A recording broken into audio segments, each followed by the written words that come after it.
So ಇವತ್ತಿನ ಒಂದು ಅಷ್ಟಾವಕ್ರ ಗೀತೆಯ ಒಂದು ಸಬ್ಜೆಕ್ಟ್ ಏನು ಅಂದ್ರೆ, ಸಂತೋಷವಾಗಿರಿ, ವೈರಾಗ್ಯವನ್ನು ಹೊಂದಿ, ಬಿ ಹ್ಯಾಪಿ ಅಂಡ್ ಡಿಸ್ಪ್ಯಾಷನೇಟ್ ಅಂತ ಇವತ್ತಿಂದು ಒಂದು ಸಬ್ಜೆಕ್ಟ್. ಏನ್ ಇವತ್ತಿನ ಮೊದಲನೇ ಶ್ಲೋಕ ಅಂದ್ರೆ, ನಾನಾ ಮತಂ ಮಹರ್ಷೀಣಾಂ ಸಾಧೂನಾಂ ಯೋಗಿನಾಂ ಯತ ದೃಷ್ಟ ನಿರ್ವೇದ ಮಾಪತ್ರ ಕೋನ ಶಾಮ್ಯತಿ ಮಾನವಃ. ನಾನಾ ಮತಂ ಮಹರ್ಷಿಣಾಂ ಸಾಧೂನಾಂ ಯೋಗಿನಾಂ ಯತ ದೃಷ್ಟ ನಿರ್ವೇದ ಮಾಪತ್ರ ಕೋನ ಶಾಮ್ಯತಿ ಮಾನವಃ. ಎಷ್ಟೋ ಜನ ಮಹರ್ಷಿಗಳು ಈ ಜ್ಞಾನವನ್ನ ಹೇಳ್ಕೊಂಡ್ ಬಂದಿದ್ದಾರೆ. ಎಷ್ಟೋ ಜನ ಸಾಧುಗಳು, ಸತ್ಪುರುಷರು ಏನೋ ಅವ್ರದೇ ಆದ ಒಬ್ಬೊಬ್ರದ್ದು ಒಂದೊಂದು ಸಿದ್ಧಾಂತ, ಒಬ್ಬೊಬ್ರು ಒಂದೊಂದು ಮತಗಳು, ಅವ್ರದೇ ಆದ ಅಭಿಪ್ರಾಯಗಳಿದೆ. ಅವ್ರನ್ನ ನೋಡ್ಕೊಂಡು ಇದ್ರೆ ನಾವೇನ್ ಮಾಡ್ತೀವಿ, ಯಾರೋ ಮಹರ್ಷಿಗಳು, ಯಾರೋ ಸಾಧುಗಳ ಹತ್ರ ಸಿಕ್ಕಾಕೊಂಡ್ಬಿಡ್ತೀವಿ ಅಲ್ಲೇ. ಮತ್ತೆ ಹೊರಗಿನದನ್ನು ನೋಡಬೇಡಿ, ಬಾಕಿಯ ರೂಪವನ್ನು ನೋಡಿ ಸಿಕ್ಕಾಕೊಂಬೇಡಿ, ಒಳಗಡೆ ಇರುವ ಆ ಶಕ್ತಿಯನ್ನ, ಆ ಚೈತನ್ಯವನ್ನು ನೋಡಿ ಅಂತ ಹೇಳ್ತಾ ಇದ್ದಾರೆ. ಒಬ್ಬೊಬ್ರು ಒಂದೊಂದು ಅಭಿಪ್ರಾಯಗಳಿದೆ, ಒಬ್ಬೊಬ್ರು ಒಂದು ಮತಗಳನ್ನ, ಅವರವರ ಸಿದ್ಧಾಂತಗಳನ್ನ ಇಲ್ಲಿ ಹೇಳ್ತಾ ಇದ್ದಾರೆ. ಒಬ್ಬೊಬ್ಬ ಮಹರ್ಷಿ, ಒಬ್ಬೊಬ್ಬ ಸಾಧು, ಒಬ್ಬೊಬ್ರು ಸಂತರು ಎಲ್ಲ ಬಂದು ಈ ಭಿನ್ನತೆಗಳಿದೆ ಇಲ್ಲಿ. ಈ ಭಿನ್ನತೆಗಳ ಹಿಂದೆ ಇರುವಂತಹ ದಿವ್ಯತೆಯನ್ನು ನೋಡಿ, ಯಾವಾಗ ಆ ದಿವ್ಯತೆಯನ್ನು ನೋಡಿದಾಗ ನಮ್ಮ ಮನಸ್ಸು ಶಾಂತವಾಗ್ತದೆ. ನಿನ್ನೆ ದಿನ ಏನ್ ಹೇಳಿದ್ರು ನನ್ನ ಒಂದು ಅಷ್ಟಾವಕ್ರ ಮಹರ್ಷಿಗಳು, ನಿಜವಾದ ಆನಂದ ಇರೋದಿಲ್ಲಿ ಚೈತನ್ಯದಲ್ಲಿ, ಈ ಪ್ರಪಂಚದಲ್ಲ. ಚೈತನ್ಯದಿಂದ ನಾವು ಪ್ರಪಂಚವನ್ನು ನೋಡಿದಾಗಲೇ ಆನಂದವನ್ನ ಅನುಭವಿಸ್ತಾ ಇದೀವಿ. ಸಪೋಸ್ ಈ ಚೈತನ್ಯ ಇಲ್ಲ ಅಂದ್ರೆ ಆನಂದವನ್ನು ಅನುಭವಿಸಕ್ಕಾಗುವುದಿಲ್ಲ.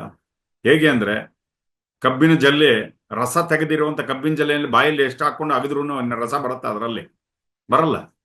ಸ್ವಲ್ಪ ಸಿಹಿ ಅನ್ಸ್ಬೋದು, ಆದ್ರೆ ಹೋಗ್ತಾ ಹೋಗ್ತಾ ಅದ್ರೊಳಗೆ ಏನು ರಸ ಇರೋದಿಲ್ಲ.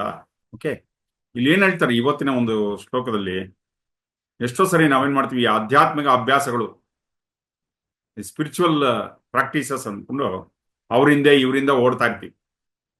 ಆ ಮಹರ್ಷಿಗಳು ಚೆನ್ನಾಗಿ ಹೇಳ್ತಾರೆ, ಈ ಯೋಗಿಗಳು ಚೆನ್ನಾಗಿ ಹೇಳ್ತಾರೆ, ಈ ಸಾಧುಗಳು ಚೆನ್ನಾಗಿ ಹೇಳ್ತಾರೆ, ಒಬ್ಬೊಬ್ರು ಒಂದೊಂದು ವಿಷಯ ಹೇಳ್ತಾ ಇರ್ತಾರೆ. ಸೊ ನಮ್ಮ ಮನಸ್ಸಿಗೆ ಅವ್ರು ಹೇಳೋದು ಚೆನ್ನಾಗ್ ಅನ್ಸುತ್ತೆ, ಇವ್ರು ಹೇಳೋದು ಚೆನ್ನಾಗ್ ಅನ್ಸುತ್ತೆ. ಯಾವುದೇ ಒಂದು ಪಥವನ್ನ ಗಟ್ಟಿಯಾಗಿ ಇಟ್ಕೊಳ್ಳೋದಿಲ್ಲ. ಆ ಗುರುವಿನ ಹಿಂದೆ ಹೋಗು, ಒಂದು ಗುರುವಿನಿಂದ ಇನ್ನೊಂದು ಗುರುವಿನ ಕಡೆಗೆ ಜಂಪ್ ಹೊಡೆಯೋದು ಸ್ಪಿರಿಚುವಲ್ ಶಾಪಿಂಗ್ ಅಂತ ಹೇಳ್ತಾರೆ ಇದನ್ನು.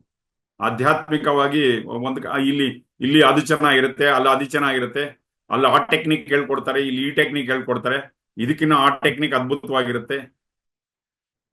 ಒಬ್ಬ ಸಂತರಿಂದ ಇನ್ನೊಬ್ಬ ಸಂತರ ಕಡೆ ಜಿಗಿಯೋದು, ಅವ್ರ ಪಾದ ಮುಟ್ಬೇಕು, ಅವ್ರ ಆಶೀರ್ವಾದ ತಗೊಬೇಕು, ಅವ್ರು ಇವತ್ತು ಬಂದಿದ್ದಾರೆ ಸಿಟಿ ಒಳಕ್ಕೆ, ಅವ್ರನ್ನೋಗಿ ದರ್ಶನ ಮಾಡ್ಬೇಕು, ಇದೇ ಮನಸ್ಸಿನಲ್ಲಿ ಸುತ್ತಾ ಇರುತ್ತೆ.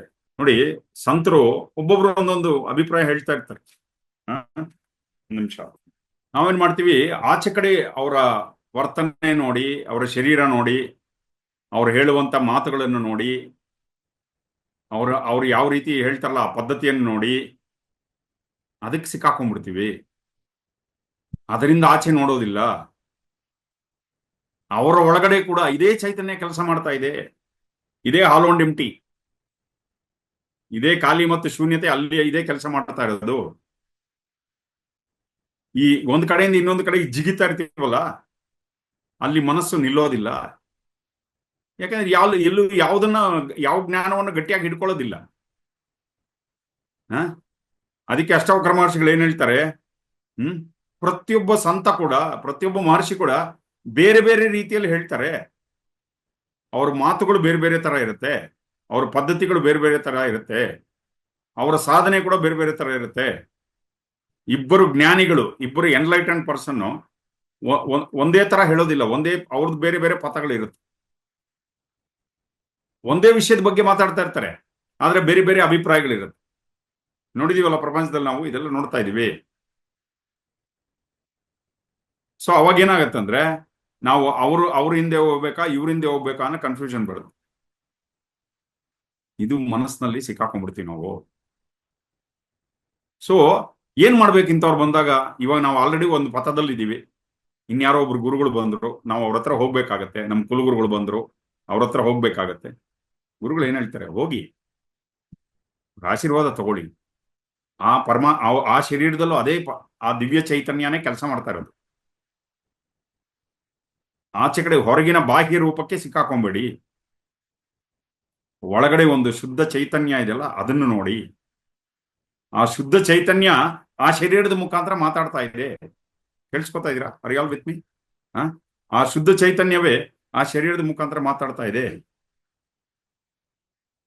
ಯಾವಾಗ ಇದು ಮನಸ್ಸಿಗೆ ಬಂದ್ಬಿಟ್ರೆ, ಬಾಹ್ಯಕ್ಕೆ ಸಿಕ್ಕಾಕೊಳ್ದಿರಾ ಆಂತರ್ಯದಲ್ಲಿ ಇರುವಂತಹ ಚೈತನ್ಯವನ್ನು ನೋಡಕ್ಕೆ ಕಲ್ತ್ಕೊಳ್ತೀವ ನಾವು, ಅವಾಗ ನಾವೆಲ್ಲೂ ಅಲ್ಲಿ ಅಲಿಯೋದಿಲ್ಲ. ಒಂದು ಪಥವನ್ನ, ಒಬ್ಬ ಗುರುವನ್ನ ಗಟ್ಟಿಯಾಗಿ ಹಿಡ್ಕೊಂಡು ಕೂತ್ಕೊಳ್ತೀವಿ. ಅರ್ಥ ಆಗ್ತಾ ಇದೆಯಲ್ಲ? ಇದು ತುಂಬಾ ಮುಖ್ಯ. ಸೊ ಇಲ್ಲಿ ಏನ್ ಹೇಳ್ತಾರೆ, ಅರ್ಜುನನ ಒಂದು ಮನಸ್ಸು ಕೃಷ್ಣಾರ್ಜುನರಲ್ಲಿ ಅವರಿಬ್ಬರು ಸ್ನೇಹಿತರ ತರ ಸಖಾಭಾವ, ಇಬ್ಬರಿಗೂ ಗುರು ಶಿಷ್ಯ ಭಾವ ಆಮೇಲೆ ಬಂತು. ಯಾವಾಗ ಹೆಚ್ಚಿಗೆ ಸಖಾಭಾವ ಇತ್ತು ಅವರಲ್ಲಿ, ಸ್ನೇಹಿತರ ತರ. ಒಂದು ಮನಸ್ಸು, ಒಂದು ಮರ್ಕಟದ ಮನಸ್ಸು, ಕೋತಿಯ ಮನಸ್ಸಿದ್ದಂಗೆ. ಯುದ್ಧ ಮಾಡ್ಬೇಕಾ ಬಿಡ್ಬೇಕಾ, ಯುದ್ಧ ಮಾಡ್ಬೇಕಾ ಬಿಡ್ಬೇಕಾ. ಅದಕ್ಕೆ ಕೃಷ್ಣ ಹೇಳ್ತಾನೆ, ಮಾಮೇಕಂ ಶರಣಂ ವ್ರಜ, ನೀನ್ ನನಗೆ ಮಾತ್ರ ಶರಣಾಗು. ಅಲ್ಲೇನು ಕೃಷ್ಣ ಏನು ಗುಂಪು ಹಾಕೊಬೇಕಾಗಿಲ್ಲ, ಶಿಷ್ಯರನ್ನ ಗುಂಪುಗೂಡಿಸ್ಕೊಬೇಕಾಗಿಲ್ಲ, ಹೆಚ್ಚಿನ ಶಿಷ್ಯರನ್ನ ಎನ್ರೋಲ್ ಮಾಡ್ಕೊಬೇಕಾಗಿಲ್ಲ. ನನ್ನ ಹತ್ರ ಇಷ್ಟು ಜನ ಶಿಷ್ಯರಿದ್ದಾರೆ ಅಂತ ಪ್ರಪಂಚಕ್ಕೆ ತೋರಿಸ್ಕೊಳ್ಬೇಕಾಗಿರ್ಲಿಲ್ಲ ಕೃಷ್ಣನಿಗೆ. ನನಗೇ ಶರಣಾಗತಿ ಆಗುವಂತ ಯಾಕೆ ಹೇಳ್ದ ಅಂದ್ರೆ, ಸೊ ಶರಣಾಗತಿ ಅವಾಗ ಮನಸ್ಸು ಅಲ್ಲಿ ಇಲ್ಲಿ ಹರಿದಾಡೋದು ನಿಲ್ಲುತ್ತೆ. ಇಲ್ಲಿ ಬಂದು ಕುತ್ಕೊಂಡು ಇನ್ನೊಂದು ಜಾಗದಲ್ಲಿ ಅವರು ಆಜ್ಞಾನ ಹೇಳ್ತಾರೆ, ಈ ಆಶ್ರಮಕ್ಕೆ ಹೋಗೋದು, ಇನ್ನೊಂದು ಆಶ್ರಮದ ಬಗ್ಗೆ ಆಲೋಚನೆ ಮಾಡೋದು.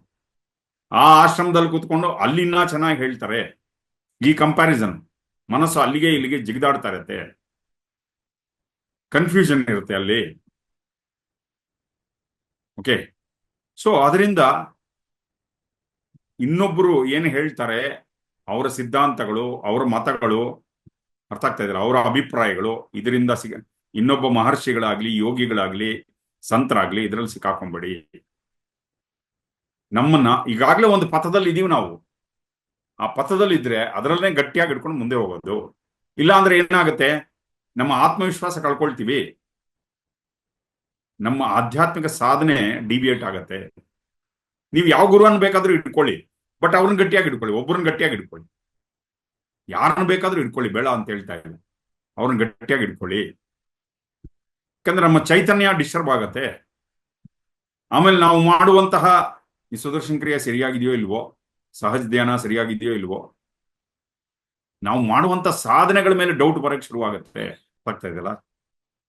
ಸೊ ಅದಕ್ಕೆ ನಮ್ಮ ಜೀವನದಲ್ಲಿ ಕಣ್ಣಿಗೆ ಕಾಣಿಸದಂತಹ ಒಂದು ಶಕ್ತಿ, ಅವ್ಯಕ್ತವಾದ ಒಂದು ಶಕ್ತಿ, ಕಣ್ಣಿಗೆ ಕಾಣಿಸ್ದೆ ಪರಮಾತ್ಮ ಕಣ್ಣಿಗೆ ಕಾಣಿಸ್ತಾನ? ಇಲ್ಲ.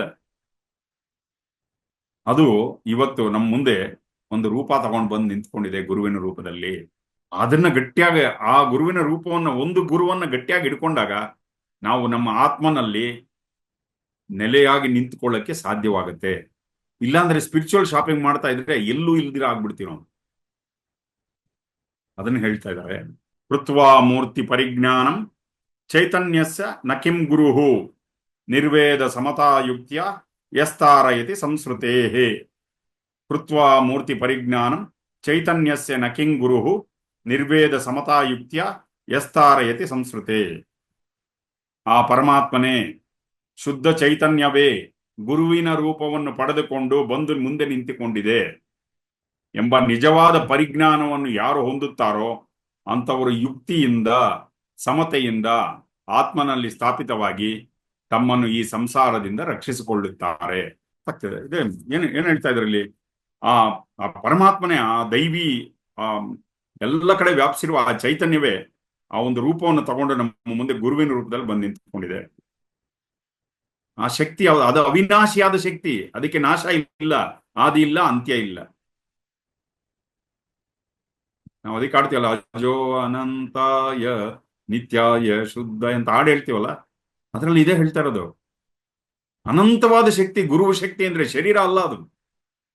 ಅವ್ರು ನಮ್ ತರಾನೇ ಮಾತಾಡ್ತಾರೆ, ನಮ್ ತರ ನೋಡ್ತಾರೆ, ನಮ್ ತರ ಕೇಳ್ತಾರೆ, ಏನೋ ನಮ್ ತರ ತಿಂತಾರೆ, ಅದೇ ತರ ಮಾಡ್ತಾರೆ. ಆದ್ರೆ ಅವರನ್ನ ನಾವು ಮಾನವ ರೂಪದಲ್ಲಿ ನೋಡಬಾರದು. ಅದೊಂದು ಪರಮಾತ್ಮನೇ ನಮ್ಮ ಮುಂದೆ ಬಂದು ನಿಂತ್ಕೊಂಡು ನಡೀತಾ ಇದ್ದಾರೆ. ಈ ರೀತಿಯಾಗಿ ನಾವು ನೋಡ್ಬೇಕಾಗತ್ತೆ. ಪರಮಾತ್ಮ ನಮ್ಮನ್ನ ತುಂಬಾ ಪ್ರೀತಿಸ್ತಾನೆ. ಬೇರೆ ಬೇರೆ ರೀತಿಯಲ್ಲಿ ಬಂದು ನಮಗೆ ನಾನಿದ್ದೇನೆ ಅಂತ ಅನುಭವ ಕೊಡ್ತಾ ಇದ್ದಾನೆ. ನಮ್ಮ ಸುತ್ತಲೂ ಹೂಗಳಿದೆ, ಸಮಸ್ತ ಸಸ್ಯರಾಶಿಗಳಿದೆ. ಆ ಗಿಡಗಳು ಗಾಳಿ ಬೀಸ್ತಾ ಇದ್ದಾಗ ನಾವು ಪರಮಾತ್ಮನೇ ನಮಗೆ ಗಾಳಿ ಬೀಸ್ತಾ ಇದ್ದೇನೆ ಅಂತ ಅನುಭವ ನಮ್ಗಾಗಿಲ್ಲ. ಸುಂದರವಾದ ಹೂಗಳನ್ನು ನೋಡಿದಾಗ ಪರಮಾತ್ಮನೇ ಈ ರೂಪದಲ್ಲಿ ಬಂದು ನಿಂತ್ಕೊಂಡಿದ್ದಾನೆ ಅಂತ ಅನ್ಸಿಲ್ಲ ನಮಗೆ. ಪಕ್ಷಿಗಳು, ಪ್ರಾಣಿಗಳು, ಆಕಾಶ, ಈ ಸೃಷ್ಟಿಯೆಲ್ಲ ಅವನೇ ಅಲ್ವಾ. ಅದನ್ನ ನೋಡಿದಾಗ ನಮ್ಗೆ ಯಾವತ್ತೂ ಅನುಭವಕ್ಕೆ ಬಂದಿಲ್ಲ. ನಾವು ತುಂಬಾ ಬೇಜಾರಾಗಿದ್ದಾಗ ಯಾರೋ ಒಬ್ಬ ಸ್ನೇಹಿತ ಬಂದು ನಮ್ಮನ್ನ 4 ಒಳ್ಳೆಯ ಸಾಂತ್ವನ ಹೇಳ್ತಾನೆ, 4 ಒಳ್ಳೆ ಮಾತುಗಳನ್ನು ಹೇಳಿದಾಗ ಪರಮಾತ್ಮನೇ ಹೇಳ್ತಾ ಇದ್ದಾನೆ ಅಂತ ನಮ್ಗೆ ಯಾವತ್ತೂ ಅನ್ಸಿಲ್ಲ. ಅರ್ಥ ಆಗ್ತಾ ಇದ್ದೀರಾ? ಈ ನಮ್ ಸುತ್ತಲೂ ಇವ್ರನ್ನೆಲ್ಲ ಇಟ್ಟವ್ರು ಯಾರು? ಅವನೇ ಇಟ್ಟಿದ್ದು.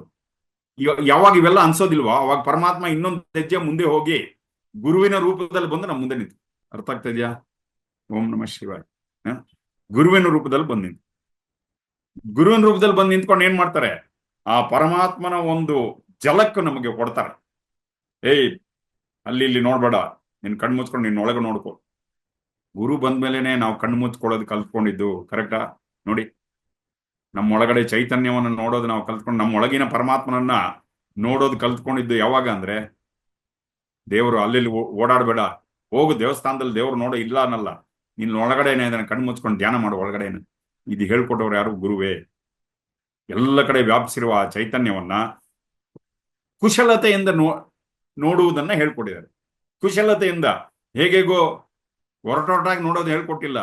ಕುಶಲತೆಯಿಂದ ಮನಸ್ಸನ್ನ ಅಂತರ್ಮುಖವನ್ನು ಮಾಡಿಕೊಳ್ಳುವ ಒಂದು ಪರಿಯನ್ನ ಗುರುಗಳು ನಮ್ಗೆ ಹೇಳ್ಕೊಟ್ಟಿದ್ದಾರೆ. ಆ ಚೈತನ್ಯವೇ ಗುರುವಿನ ರೂಪದಲ್ಲಿ ಆಚೆ ನಿಂತ್ಕೊಂಡಿದೆ.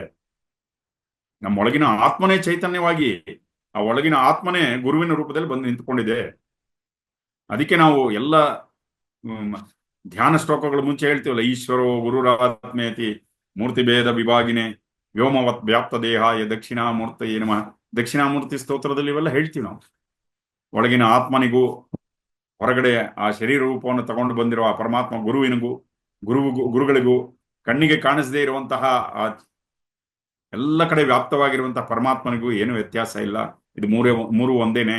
ಈಶ್ವರೋ ಗುರು ಆತ್ಮೇತಿ.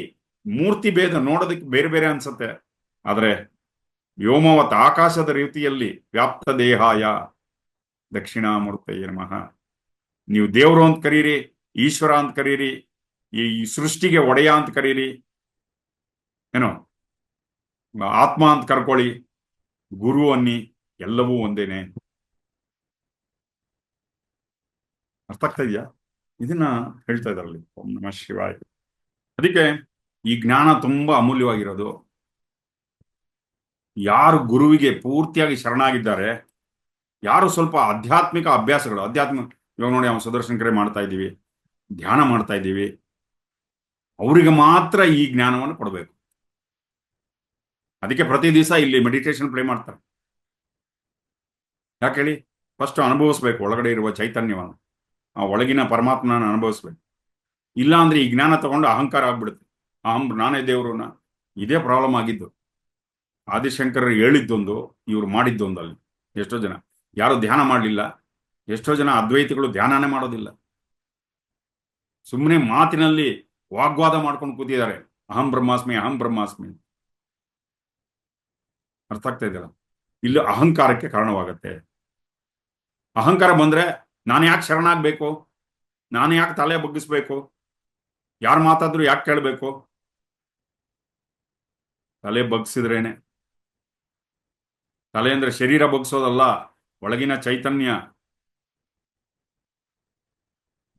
ಯಾವಾಗ ಅದು ವ್ಯತ್ಯಾಸಗಳೆಲ್ಲ ಮಾಯ ಆಗತ್ತೆ, ಆವಾಗ ನಾವು ನಮ್ಮ ಒಳಗಿನ ಚೈತನ್ಯದಲ್ಲಿ ಸ್ಥಾಪಿತವಾಗ್ತೀವಿ. ಅರ್ಥ ಆಗ್ತಾ ಇದೆಯಲ್ಲ? ಇದು ಹೇಳ್ಕೊಂಡು ಹೋಗ್ತಾ ಇದೆ. ಸೊ ಈ ಪ್ರಪಂಚ, ಅಷ್ಟಾವಕ್ರ ಮಹರ್ಷಿಗಳು ಏನ್ ಹೇಳ್ತಾರೆ, ಈ ಪ್ರಪಂಚದಲ್ಲಿ ಬೇರೆ ಬೇರೆ ಬೇರೆಯಾದಂತ ಮಹಾತ್ಮರು ಬರ್ತಾ ಇದ್ದಾರೆ, ಮಹರ್ಷಿಗಳು ಬರ್ತಾ ಇದ್ದಾರೆ, ಸಿದ್ಧರು ಬರ್ತಾ ಇದ್ದಾರೆ. ಒಂದು ಗುರುವನ್ನ ಗಟ್ಟಿಯಾಗಿ ಇಟ್ಕೊಳ್ಳಿ.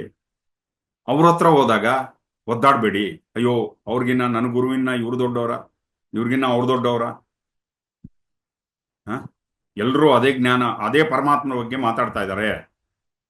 ಯಾವುದು ಅವ್ಯಕ್ತವಾಗಿದೆಯೋ, ಕಣ್ಣಿಗೆ ಕಾಣಿಸದೇ ಇರುವಂತ ಶಕ್ತಿ ಇದೆಯೋ ಅದರ ಬಗ್ಗೆನೇ ಮಾತಾಡ್ತಾ ಇದ್ದಾರೆ. ಆ ಅವ್ರ ಹತ್ರ ಇರುವ ಆ ಸಿದ್ಧಿಗಳಿಂದ ನೀವು ಡಿಸ್ಟರ್ಬ್ ಆಗಬೇಡಿ. ಯಾರೋ ಒಬ್ರು ಒಂದು ಸಿದ್ಧಿ ತೋರಿಸ್ತಾರೆ, ಏನೋ ಹಿಂಗೆ ಒಂದು ಮಂತ್ರ ಮಾಡಿ ಏನೋ ಒಂದು ತೆಗಿತಾರೆ.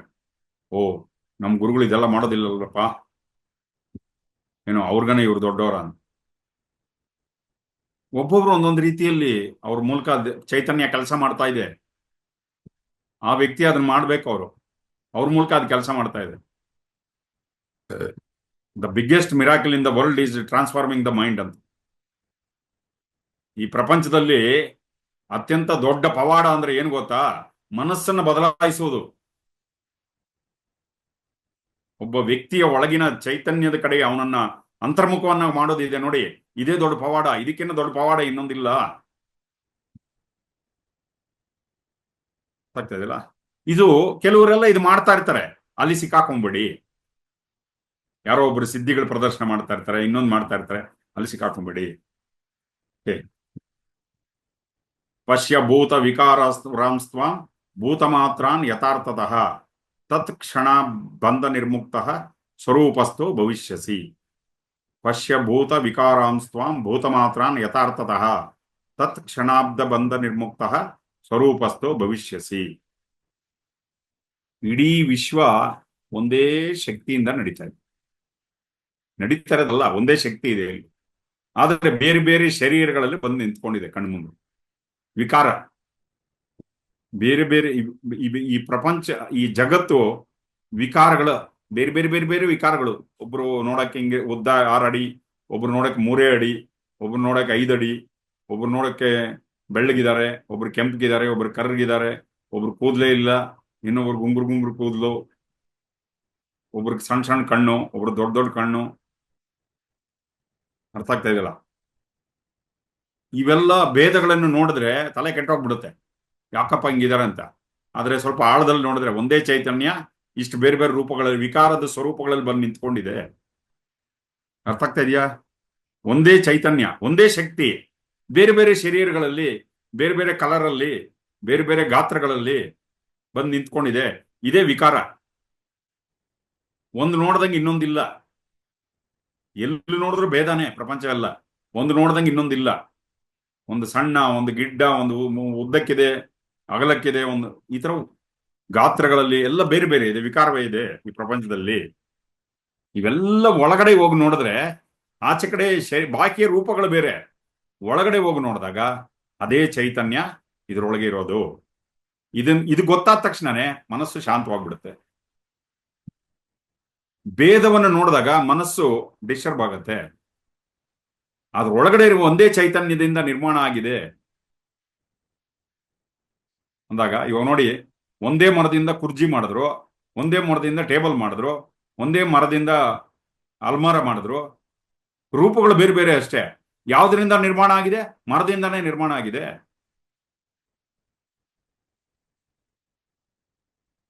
ಕಟಕುಡ್ಯಾಧಿಕಂ ಸರ್ವಂ ಮೃತ್ತಿಕಾ ಮಾತ್ರ ಹೇಳ್ತಾರೆ ಇದರಲ್ಲಿ. ಶಂಕರ್ ಹೇಳ್ತಾರೆ ಏನು, ಯಾವುದು ಏನ, ಒಂದು ಮಣ್ಣು ಪಾತ್ರೆ, ಮಣ್ಣಲ್ಲಿ ಒಂದು ಪಾತ್ರೆ ಆಯ್ತು, ಇನ್ನೊಂದ್ರಲ್ಲಿ ಲೋಟ ಮಾಡಿದ್ರು, ಇನ್ನೊಂದ್ರಲ್ಲಿ ತಟ್ಟೆ ಮಾಡಿದ್ರು. ನೋಡಕ್ಕೆ ರೂಪಗಳು ಬೇರೆ ಬೇರೆ, ಆದ್ರೆ ಅದರದ್ದು ಮೆಟೀರಿಯಲ್ ಯಾವುದು? ಮಣ್ಣೆ. ನೋಡಕ್ಕೆ ಬೇರೆ ಬೇರೆ ವಿಕಾರಗಳಾಗಿದೆ. ಇದೆಲ್ಲ ಒಂದೇ ಚೈತನ್ಯದಿಂದ ಆಗಿರುವಂಥದ್ದು. ಇದನ್ನ ತಿಳ್ಕೊಂಡ ತಕ್ಷಣ ಏನೋ ಆತ್ಮದಲ್ಲಿ ನೆಲೆಗೊಳ್ತೀವಿ. ಅವಾಗ ನಮ್ಮನ್ನು ಎಲ್ಲ ಬಂಧನಗಳಿಂದ ಮುಕ್ತಗೊಳಿಸುತ್ತೆ. ಅದಕ್ಕೆ ಗುರುಗಳು ಹೇಳ್ತಾರೆ ಏನು ಅಂದ್ರೆ, ವಿನಮ್ರವಾಗಿರಿ, ಹಂಬಲ್ ಆಗಿರಿ, ಆದ್ರೆ ಕೀಳರಿಮೆಯನ್ನ ಅನುಭವಿಸ್ಬೇಡಿ. ಅವ್ರು ನಮ್ಗಿನ್ನ ದೊಡ್ಡವರು. ಕೀಳರಿಮೆ ಅಂದ್ರೆ ಬೇರೆ ಇನ್ನೊಂದು ಪಥದಲ್ಲಿ ಯಾರೋ ನಡೀತಾ ಇರ್ತಾರೆ, ಆ ಗುರುಗಳ ಹತ್ರ ಹಂಗಂತೆ, ಈ ಗುರುಗಳ ಹತ್ರ. ಅದಕ್ಕೆ ಗುರುಗಳು ಹೇಳ್ತಾರೆ, ನಮ್ಮ ಆರ್ಟ್ ಆಫ್ ಲಿವಿಂಗ್ ಸಾಧಕರಿದಾರಲ್ಲ, ನಮ್ಮ ಸಾಧಕರಾಗ್ಲಿ, ನಮ್ಮ ಟೀಚರ್ಗಳಾಗ್ಲಿ, ನಮ್ಮ ಭಕ್ತರಾಗ್ಲಿ, ಯಾವತ್ತು ಕೀಳರಿಮೆಯನ್ನ ಅನುಭವಿಸಬೇಡಿ. ನಂಬರ್ನಾಗ್ರಿ. ಇನ್ನೊಬ್ಬರು ಗುರುಗಳು ಬಂದ್ರ, ಇನ್ನೊಬ್ರು ಯಾರೋ ಪಥದಲ್ಲಿ ಇರೋ ಬೇರೆ ಸಿದ್ಧಾಂತದವ್ರು ಬಂದ್ರ, ಇನ್ನೊಬ್ರು ಮಹಾತ್ಮರು ಯಾರೋ ಬಂದ್ರ, ರೆಸ್ಪೆಕ್ಟ್ ಕೊಡೋಣ, ಅವ್ರಿಗೆ ಮರ್ಯಾದೆ ಕೊಡೋಣ, ಗೌರವ ಕೊಡೋಣ. ಆದ್ರೆ ನಾನು ಕಡಿಮೆ, ನೀವು ಜಾಸ್ತಿ ಅಂತ ಭಾವಿಸ್ಬೇಡಿ. ಇದು ಇಲ್ಲಿರುವ ಚೈತನ್ಯವೇ ಅದ್ರೊಳಗಿರೋದು. ಈ ಶರೀರದ ಒಳಗಡೆ ಇರುವ ಚೈತನ್ಯವೇ ಆ ಶರೀರದ ಒಳಗಡೆ ಇರುವಂತ ಚೈತನ್ಯ ಎರಡೂ ಒಂದೇನೆ. ಹೊರಗಡೆಯ ಬಾಹ್ಯ ರೂಪಗಳಿಗೆ ಮರುಳಾಗಬೇಡಿ, ಆ ಮಾತುಗಳಿಗೆ ಮರಳಾಗಬೇಡಿ. ಅವ್ರ ಅಲ್ಲಿರುವ ಕಲರ್ಫುಲ್ ಏನೇನು ರಂಗ್ ಇದೆ ಅಲ್ಲ, ಅದಕ್ಕೆಲ್ಲ ಮರಳಾಗಬೇಡಿ. ಇಲ್ಲಿರುವ ಖಾಲಿ ಹಾಲು ಅಂಡ್ ಎಂಟಿನೇ ಆ ಶರೀರದಲ್ಲಿ ಇರೋದು, ಅದು ಹಾಲು ಅಂಡ್ ಎಂಟಿನೇ. ಇಲ್ಲಿ ಒಳಗಡೆ ಏನು ಖಾಲಿತನ ಇದೆಯೋ ಅದೇ ಅದೇ ಆಕಾಶ ತತ್ವ ಆ ಶರೀರದಲ್ಲಿ ಇರೋದು. ಇಲ್ಲ ಅಂದ್ರೆ ಏನಾಗ್ತೀವಿ, ಆಚೆ ಕಡೆ ಈ ರಂಗಿನಾಟಕ್ಕೆ ಸಿಕ್ಕಾಕೊಂಡ್ಬಿಡ್ತೀವಿ ನಾವು. ಈ ಪ್ರಪಂಚವೆಲ್ಲ ನಾವು ನೋಡ್ಬೇಕಾಗಿರೋದು ಏನು ಅಂದ್ರೆ ಬಾಹ್ಯ ರೂಪಗಳಲ್ಲ, ಅದರೊಳಗಡೆ ಇರುವ ಚೈತನ್ಯವನ್ನು ನೋಡ್ಕೊಂಡು ಮುಂದೆ ಹೋಗ್ಬೇಕು. ಇಲ್ಲ, you miss the whole point ಅಂತ ಹೇಳ್ತಾ ಇದ್ರು ಗುರುಗಳು. ಅದರಲ್ಲಿ ಒಂದು ಸರಿಯಾದ ರಸವನ್ನೇ ಮಿಸ್ ಮಾಡಿ, ನಾವು ನೋಡ್ಬೇಕಾಗಿರೋ ದೃಷ್ಟಿ ಅದು. ಜ್ಞಾನವನ್ನ ಸರಿಯಾಗಿ ಅರ್ಥ ಮಾಡ್ಕೊಳ್ತಾ ಇಲ್ಲ. ಜ್ಞಾನ ಅಂದ್ರೆ ಯಾರಾದ್ರೂ ಎದುರುಗಡೆ ಬಂದು ನಿಂತ್ಕೊಂಡ್ರು ಅಂದ್ರೆ, ಓ ಆಚೆ ಕಡೆ ಹೆಂಗಿದಾರೆ, ಬೆಳ್ಳಗಿದ್ದಾರೆ, ಒಳ್ಳೆ ಹೈಟು, ಪರ್ಸನಾಲಿಟಿ, ಆತರ ಅಲ್ಲ. ಓ ಇದೇ ಶುದ್ಧ ಚೈತನ್ಯ, ನನ್ನೊಳಗಡೆ ಏನಿದೆಯೋ ಅದೇ ಶುದ್ಧ ಚೈತನ್ಯ. ಒಂದು ಇರುವೆ ಹೋಗ್ತಾ ಇದ್ರೆ ಇದೇ ಶುದ್ಧ ಚೈತನ್ಯ, ಒಂದು ನಾಯಿ ಹೋಗ್ತಾ ಇದ್ರೆ ಅದ್ರೊಳಗಡೆ ಇದೇ ಇರೋದು, ಒಂದು ಮರ ನಿಂತ್ಕೊಂಡಿದೆ ಅದ್ರೊಳಗೂ ಇದೇ ಚೈತನ್ಯ ಕೆಲಸ ಮಾಡ್ತಾ ಇದೆ. ಈಶ್ವರ ಸರ್ವಭೂತ ಹೇಳ್ತಾ ಭಗವದ್ಗೀತೆ ಹೇಳ್ತಾರಲ್ಲ, ಎಲ್ಲದರಲ್ಲೂ ಅದೇ ಪರಮಾತ್ಮ ಚೈತನ್ಯ ರೂಪದಲ್ಲಿ ನಿಂತು. ಗುರುಗಳು ಒಂದ್ಸರಿ ಹೇಳಿದ್ರು ಏನಂದ್ರೆ, ಈ ಪ್ರಪಂಚ ನೋಡಕ್ಕೆ ಬೇರೆ ಬೇರೆ ಬೇರೆ ಬೇರೆಯಾಗಿ ಕಾಣಿಸುತ್ತೆ, ಒಳಗಡೆ ಹೋಗಿ ನೋಡಿದ್ರೆ ಒಂದೇ ಚೈತನ್ಯ ಎಲ್ಲವನ್ನ ನಡೆಸ್ತಾ ಇದೆ. ಸೇಮ್ ಕಾನ್ಶಿಯಸ್ನೆಸ್ ಈಸ್ ಆಪರೇಟಿಂಗ್, ಎಲ್ಲ ನಡೆಸ್ತಾ ಇದೆ. ಅದಕ್ಕೆ ಗುರುಗಳು ಒಂದ್ಸರಿ ಹೇಳ್ತಾರೆ ಏನು ಅಂದ್ರೆ, ಒಂದ್ಸರಿ ಒಬ್ರು ಸಂತರು, ವಯಸ್ಸಾದ ಸಂತರು ಗುರುಗಳನ್ನ ಭೇಟಿ ಮಾಡಕ್ ಬರ್ತಾರೆ. ಅವ್ರು ಬಂದು ಗುರುಗಳನ್ನ ಕೇಳಿಸ್ಕೊತಾ ಇದೀರಾ ಎಲ್ಲರೂ, ಅರಿಯಾಲ್ ವಿತ್ ಮೀ ಯಾ? ಸೊ ಅವ್ರ ಗುರುಗಳನ್ನ ಬಂದು ಭೇಟಿ ಮಾಡ್ತಾರೆ. ನಾನೇನ್ ಮಾಡ್ಬೇಕು ಇವಾಗ?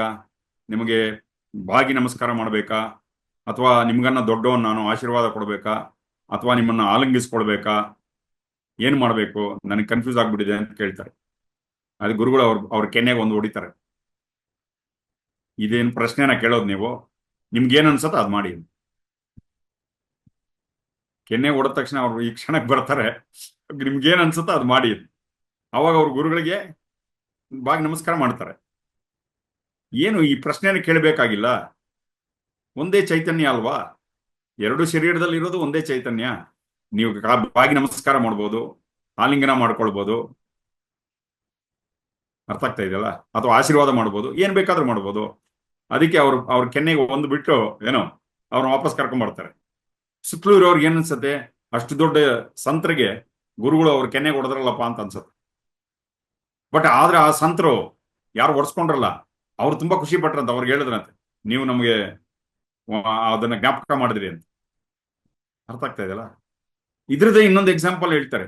ಕಬೀರ್ ಅಂತ ಒಬ್ಬ ಸಂತರು, ಮತ್ತೆ ಫರೀದ್ ಅಂತ ಒಬ್ಬ ಸಂತರು, ಇಬ್ರು ಒಂದೇ ಸಮಕಾಲೀನರು. ಇಬ್ರು ಸಂತರು ಒಂದು ಛತ್ರದಲ್ಲಿ ಹಿಂಗೆ ಟ್ರಾವೆಲ್ ಮಾಡ್ತಾ ಇದ್ದಾಗ ಒಂದು ಛತ್ರದಲ್ಲಿ ಉಳ್ಕೊಂಡಿರ್ತಾರೆ. ಅವರು ಟ್ರಾವೆಲರ್ಸ್ ಬಂಗ್ಲೋ ಅಂತಾರಲ್ಲ ಆತರ, ಏನು ಅಲ್ಲಿ ಉಳ್ಕೊಂಡಿರ್ತಾರೆ. ಸೊ ಎರಡು ಕಡೆ ಇವ್ರಿಗೊಂದು 50 ಜನ ಶಿಷ್ಯರು, ಅವ್ರಿಗೊಂದು 50 ಜನ, ಅವರು ನಡ್ಕೊಂಡು ಹೋಗ್ತಾ ಇದ್ದಾರೆ. ಸೊ ಇಬ್ರು ಒಬ್ರು ಎದುರಿಗೆ ಒಬ್ರು ಬರ್ತಾರೆ. ಒಬ್ರು ಎದುರಿಗೆ ಬಂದಾಗ ಅವರೆಲ್ಲ ಅನ್ಕೊಳ್ತಾರೆ, ಓ ತುಂಬಾ ದೊಡ್ಡ ಜ್ಞಾನ ಚರ್ಚೆ ಆಗತ್ತೆ, ಇಬ್ಬರು ಮಹಾನ್ ಸಂತರು ಸೇರ್ಕೊಂಡಿದ್ದಾರೆ, ಏನೋ ತುಂಬಾ ಯಾವುದೋ ದೊಡ್ಡ ವಿಷಯವನ್ನೇ ಚರ್ಚೆ ಮಾಡ್ತಾರೆ ಅಂತ. ಒಬ್ರೊಬ್ರು ಎದುರು ಕೂತ್ಕೊಂಡ್ರು. ಇವ್ರು ಏನು ಮಾತಾಡ್ಲಿಲ್ಲ, ಅವರು ಏನು ಮಾತಾಡ್ಲಿಲ್ಲ, ಮೌನವಾಗಿದ್ರು. ಒಬ್ರನ್ನೊಬ್ರು ನೋಡ್ಕೊಂಡು ನಗ್ತಾ ಇದ್ರು. ಮತ್ತೆ 2ನೇ ದಿವಸನೂ ಅದೇ ತರ ಆಯ್ತು. 3ನೇ ದಿವಸ ನೋಡಿ ತಿರ್ಗಾ ಎದ್ದೊಟ್ಟೋದ್ರು. ಅಲ್ಲಿ ಮಾತಾಡೋದೇನಿದೆ? ಇವ್ರಿಗೂ ಗೊತ್ತು ನಾನು ಶುದ್ಧ ಚೈತನ್ಯ, ನನ್ನ ಎದುರುಗಡೆ ಕೂತಿರೋದು ಅದೇ ಚೈತನ್ಯ. ಅವ್ರಿಗೂ ಗೊತ್ತು ಇನ್ ಯಾವ್ದ್ರ ಬಗ್ಗೆ ಮಾತಾಡೋದಿಲ್ಲಿ. ಸೊ ಅಲ್ಲಿ ಮಾತಾಡೋದೇನಿಲ್ಲ. ಸೊ ಅದಕ್ಕೆ ಇಲ್ಲಿ ಏನ್ ಹೇಳ್ತಾರೆ, ಅಷ್ಟಾವಕ್ರ ಗೀತೆಯನ್ನು ಕೇಳಿದ ಮೇಲೆ ಏನೋ, ಯಾವತ್ತು ನಿಮ್ಮನ್ನ ಕೀಳಾಗಿ ಭಾವಿಸ್ಕೊಳ್ಬೇಡಿ. ಯಾವುದೇ ಬೇರೆ ಸಂತರ ಮುಂದೆ ಕುತ್ಕೊಂಡಾಗ, ಇನ್ನೊಬ್ಬರ ಮಹಾತ್ಮರ ಮುಂದೆ ಕುತ್ಕೊಂಡಾಗ ನಾವೇನು ಅಲ್ಲ, ನಾವೇನು ಇದೇ ನನ್ನೊಳಗೆ ಏನ್ ಚೈತನ್ಯ ಇದೆಯೋ ಅದೇ ಚೈತನ್ಯ ಈ ಸಂತನ ರೂಪದಲ್ಲಿ ಬಂದು ಕೂತಿದೆ. ಮತ್ತೆ ವಿನಮ್ರವಾಗಿರೋದು. ಹಂಗಂತ ಅಹಂಕಾರ, ನಾನು ಒಂದೇ ಚೈತನ್ಯ ನೀನು ಒಂದೇ ಚೈತನ್ಯ ಅಂತ ಅಹಂಕಾರ ಪಡ್ಬೇಕಾಗಿಲ್ಲ. ವಿನಮ್ರವಾಗಿ ಅವ್ರ ಮುಂದೆ ಕೂತ್ಕೊಳ್ಳೋದು. ಇದನ್ನ ಅಷ್ಟಾವಕ್ರ ಗೀತೆಯನ್ನು ತುಂಬಾ ಜನ ಮಿಸ್ಇಂಟರ್ಪ್ರೇಟ್ ಮಾಡ್ತಾರೆ ಅಂತ ಹೇಳ್ತಾರೆ, ತಪ್ಪಾಗಿ ಅರ್ಥೈಸ್ಕೊಂಡಿದ್ದಾರೆ. ಎಷ್ಟೋ ಜನ ಸಂತರು ಇನ್ನೊಬ್ಬರಿಗೆ ತಲೆ ಬಾಗೋದಿಲ್ಲ, ಶಂಕರಾಚಾರ್ಯರಿಗೆ ಮಾತ್ರ ತಲೆ ಬಗ್ಗಿಸ್ತೀವಿ ಅಂತ ಹೇಳ್ತಾರೆ. ಹೌದು, ಇನ್ನೊಬ್ಬರ ಸಂತರಿಗೆ ತಲೆ ಬಾಗೋದಿಲ್ಲ. ಎಷ್ಟೋ ಜನ ಸನ್ಯಾಸಿಗಳು ಏನೋ ತುಂಬಾ ಬಿಗುವಾಗಿರ್ತಾರೆ, ಶಂಕರಾಚಾರ್ಯರು ಮಾತ್ರ, ಇನ್ನು ಕೆಲವರು ಶಂಕರಾಚಾರ್ಯರು ಕೂಡ ನಮಸ್ಕಾರ ಮಾಡೋದಿಲ್ಲ. ಇದು ಶರೀರದ ಮಟ್ಟದಲ್ಲಿ ತಲೆ ಬಗ್ಸೋದಲ್ಲ, ಆ ಒಳಗಿನ ಚೈತನ್ಯಕ್ಕೆ ನಮಸ್ಕಾರ ಮಾಡುವಂಥದ್ದು. ಆ ಒಳಗಿನ ಹಾಲೋ ಅಂಡ್ ಎಂಟಿನೆಸ್ ಇದೆಯಲ್ಲ, ಖಾಲಿ ಮತ್ತು ಶೂನ್ಯತ, ಆಕಾಶ ತತ್ವ, ಅದಕ್ಕೆ ನಮಸ್ಕಾರ ಮಾಡುವಂಥದ್ದು. ಇದು ಉತ್ಕೃಷ್ಟವಾದ ಜ್ಞಾನ. ಎಷ್ಟೋ ಜನ ಅಷ್ಟಾವಕ್ರ ಗೀತೆ ಬಗ್ಗೆ ಮಾತಾಡಕ್ಕೂ ಭಯ ಪಡ್ತಾರೆ ಅಂತ ಹೇಳ್ತಾರೆ. ಯಾಕಂದ್ರೆ ಅಷ್ಟಾವಕ್ರ ಮಹರ್ಷಿಗಳು ಎಲ್ಲವನ್ನ ಪುಸ್ತಕದ ರೀತಿಯಲ್ಲಿ ಓಪನ್ ಮಾಡಿ ಇಟ್ಬಿಟ್ಟಿದ್ದಾರೆ. ಸೊ ಅದಕ್ಕೆ ಪುಸ್ತಕ, ನೀವು ಮನೆಗಳಲ್ಲಿ ನೋಡಿ, ಪತಿಗೆ ಹೇಳ್ತಾರೆ, ನೀವು ನಾನು ಹೇಳ್ದಂಗೆ ಕೇಳಬೇಕು ಅಂತ, ನನಗೆ ಸರೆಂಡರ್ ಆಗಿರಿ, ಅದು ಬೇರೆ ಶರಣಾಗತಿ. ಅಥವಾ ಪತ್ನಿಗೆ ಹೇಳ್ತಾರೆ, ನೀವು ನನಗೆ ನೀನು ನಾನು ಹೇಳ್ದಂಗೆ ಕೇಳಬೇಕು ಅಂತ. ಆದ್ರೆ ಕೃಷ್ಣ ಅರ್ಜುನನಿಗೆ ಹೇಳ್ತಾನೆ, ಈ ಮಾಮೇಕಂ ಶರಣ, ಆ ಶರಣಾಗತಿಗೂ ಈ ಶರಣಾಗತಿಗೂ ವ್ಯತ್ಯಾಸ ಇದೆ. ಮಾಮೇಕಂ ಶರಣಂ ವ್ರಜ ಅಂದ್ರೆ ಏನು? ನಾನು ಇಷ್ಟಕ್ಕೆ ಮುಂಚೆ ಹೇಳಿದ್ನಲ್ಲ, ಕೃಷ್ಣ ಭಕ್ತರನ್ನ ಗುಡ್ಡೆ ಹಾಕೊಳ್ಳೋದ್ರಲ್ಲಿ ಆತನಿಗೇನು ಅಂತ ಆಸಕ್ತಿ ಇರಲಿಲ್ಲ. ಅಥವಾ ಒಬ್ಬ ಎನ್ಲೈಟೆಂಡ್ ಒಬ್ಬ ಮಹಾತ್ಮರಿಗೆ ಭಕ್ತರ ಗುಂಪನ್ನ ನಿರ್ಮಾಣ ಮಾಡೋದಕ್ಕೆ ಅಂತ ದೊಡ್ಡ ಆಸಕ್ತಿ ಇರೋದಿಲ್ಲ. ಅವರು ಪ್ರತಿಯೊಬ್ಬ ತಮ್ಮ ಭಕ್ತರು ಯಾರಿದ್ದಾರೆ ಅವ್ರ ಕೈ ಹಿಡ್ಕೊಂಡು ನಡೆಸ್ತಾ ಇರ್ತಾರೆ. ಅವ್ರಿಗೆ ಇಂಟ್ರೆಸ್ಟ್ ಇರೋದು ಏನು ಅಂದ್ರೆ, ಪ್ರತಿಯೊಬ್ಬರು ಯಾರು ಆಧ್ಯಾತ್ಮಿಕ ಪಥದಲ್ಲಿದ್ದಾರೆ ಅವ್ರನ್ನ ಕೈ ಹಿಡ್ಕೊಂಡು ಮುಂದೆ ಕರ್ಕೊಂಡು ಹೋಗ್ಬೇಕು. ಅದಕ್ಕೆ ಕೃಷ್ಣ ಹೇಳಿದ್ದು ಯೋಗಕ್ಷೇಮಂ ವಹಾಮ್ಯಹಂ. ಯೋಗಕ್ಷೇಮ ವಹಾಮ್ಯಹಂ ಅಂದ್ರೆ ಏನು? ಅರ್ಜುನನ್ಗೆ ಸುಮ್ನೆ ಹೇಳಿದ್ರೆ, ನೀನ್ ನನಗೆ ಶರಣಾಗು ಅಂತ ಹೇಳಿದ್ರೆ ಇಲ್ಲ, ನೀನು ನನಗೆ ಶರಣಾಗು, ನಿನ್ನ ಹತ್ರ ಏನಿದೆ ಅದನ್ನ ಕಾಪಾಡ್ತೀನಿ, ಮುಂದೆ ಬರೋದು ಕೂಡ ನಾನೇ ನೋಡ್ಕೊಳ್ತೀನಿ, ನಿನ್ಗೆ ಏನೇನು ಬರುತ್ತೋ ಅದನ್ನೆಲ್ಲ ನಾನು, ನಿನ್ಗೇನ್ ಬೇಕೋ ಅದೆಲ್ಲ ಕೊಡ್ತೀನಿ, ಮತ್ತೆ ಮುಂದೆ ನಿನ್ನ ಹತ್ರ ಏನಿದೆಯಲ್ಲ ಅದನ್ನ ಕಾಪಾಡ್ತೀನಿ ಅಂತ. ಯೋಗಕ್ಷೇಮಂ ವಹಾಮ್ಯಹಂ. ಅವಾಗ ಅರ್ಜುನಂಗೆ ಧೈರ್ಯ ಬಂದ್ಬಿಟ್ಟು, ಇದು ಈ ತರದ ಯಾರು ಮಾತಾಡಕ್ ಸಾಧ್ಯ? ಒಬ್ಬ ಜ್ಞಾನಿ ಪುರುಷ ಮಾತಾಡಕ್ ಸಾಧ್ಯ. ಜ್ಞಾನಿ ಪುರುಷರು ತಗೊಂಡಷ್ಟು ರಿಸ್ಕ್ ಇನ್ಯಾರು ತಗೊಳ್ಳೋದಿಲ್ಲ. ಒಬ್ಬ ಗುರುಗಳು ತಗೊಂಡಷ್ಟು ರಿಸ್ಕ್, ನಾನಿದ್ದೀನಿ, ನೀವು ಹೋಗಿ ನಾನಿದ್ದೀನಿ ಅಂತ ಧೈರ್ಯ ತುಂಬ್ತಾರೆ ನೋಡಿ, ಅಷ್ಟು ರಿಸ್ಕ್ ಯಾರು ತಗೊಳ್ಳೋದಿಲ್ಲ. ಅರ್ಥ ಆಗ್ತದೆ? ಬುದ್ಧನ ಕಾಲದಲ್ಲಿ ಏನಾಯ್ತು ಅಂದ್ರೆ, ಬುದ್ಧ ಡೈರೆಕ್ಟ್ ಆಗಿ ಹೇಳಕ್ಕಾಗಿಲ್ಲ. ಯಾಕಂದ್ರೆ ಭಗವಾನ್ ಬುದ್ಧನ ಶಿಷ್ಯರಿದ್ರಲ್ಲ, ತುಂಬಾ ಮೇಧಾವಿಗಳು ಅವರೆಲ್ಲ. ದೊಡ್ಡ ದೊಡ್ಡ ಮಹಾರಾಜರೆಲ್ಲ ತಮ್ಮ ಸಾಮ್ರಾಜ್ಯನೇ ಬಿಟ್ಟು ಬಂದ್ಬಿಟ್ರು. ಅವರು ಬಿಟ್ಟು ಬಂದು ಬೌದ್ಧ ಬಿಕ್ಕುಗಳಾದ್ರು ಅವರೆಲ್ಲ. ಮಾಮೂಲಿ ಶಿಷ್ಯರಲ್ಲ, ಭಗವಾನ್ ಬುದ್ಧರ ಶಿಷ್ಯರು ಅವರೆಲ್ಲ. ತಮ್ಮ ಸಾಮ್ರಾಜ್ಯವನ್ನೇ ಬಿಟ್ಟು ಬಂದವರು ಅವರೆಲ್ಲ. ತುಂಬಾ ಮೇಧಾವಿಗಳು, ಬುದ್ಧಿವಂತರು ಅವರೆಲ್ಲ. ಮತ್ತೆ ತುಂಬಾ ಸೊಫಿಸ್ಟಿಕೇಟೆಡ್ ಮೈಂಡ್ ಅಂತ ಹೇಳ್ತಾರೆ. ತುಂಬಾ ಎಲೈಟ್ ಕ್ಲಾಸ್ ಡಿಸೈಪಲ್ ಹತ್ತಾರಲ್ಲ, ಆ ತರದವ್ರು ಅವರೆಲ್ಲ. ಮಾಮೂಲಿ ಜನ ಅಲ್ಲ. ಅವರಿಗೆ ಬೇರೆ ತರ ಹೇಳ್ಬೇಕಾಯ್ತು, ನೀವೆಲ್ಲ ನನಗೆ ಶರಣಾಗಿದ್ರೆ ಅವ್ರ ಬುದ್ಧಿ ಕೆಲಸ ಮಾಡಲ್ವಲ್ಲ. ಅದಕ್ಕೆ ಅವರು ಬುದ್ಧಂ ಶರಣಂ ಗಚ್ಚಾಮಿ ಅಂತ, ಯಾರ್ಯಾರು ದೊಡ್ಡ ದೊಡ್ಡ ಮಹಾತ್ಮರಿದಾರೋ ಅವ್ರಿಗೆಲ್ಲ ಶರಣಾಗಿ ಅಂತ ಹೇಳ್ತಾರೆ ಬುದ್ಧರು, ಭಗವಾನ್ ಬುದ್ಧ ಹೇಳ್ತಾರೆ. ಆಮೇಲೆ ಎಲ್ಲೆಲ್ಲಿ ಧರ್ಮ ಚೆನ್ನಾಗಿದೆಯೋ, ಒಳ್ಳೆ ಧರ್ಮ ಇದೆಯೋ ಅದಕ್ಕೆ ಶರಣಾಗಿ ಅಂತ ಹೇಳ್ತಾರೆ. ಧಮ್ಮಂ ಶರಣಂ ಗಚ್ಚಾಮಿ ಅಂತ. ಅರ್ಥ ಆಗ್ತಾ ಇದೆಯಲ್ಲ? ಸೊ ಇಲ್ಲಿ ಕೇಳಿಸ್ಕೊತಾ ಇದ್ದೀರಲ್ಲ, ಒಬ್ಬ ಮಹಾತ್ಮರು, ಒಬ್ಬ ಜ್ಞಾನಿ ಪುರುಷ ಮಾತ್ರನೇ ಈ ತರ ಹೇಳಕ್ಕೆ ಸಾಧ್ಯ. ನೀನ್ ನನಗೆ ಶರಣಾಗು, ನಾನು ನಿನ್ ನೋಡ್ಕೊಳ್ತೀನಿ.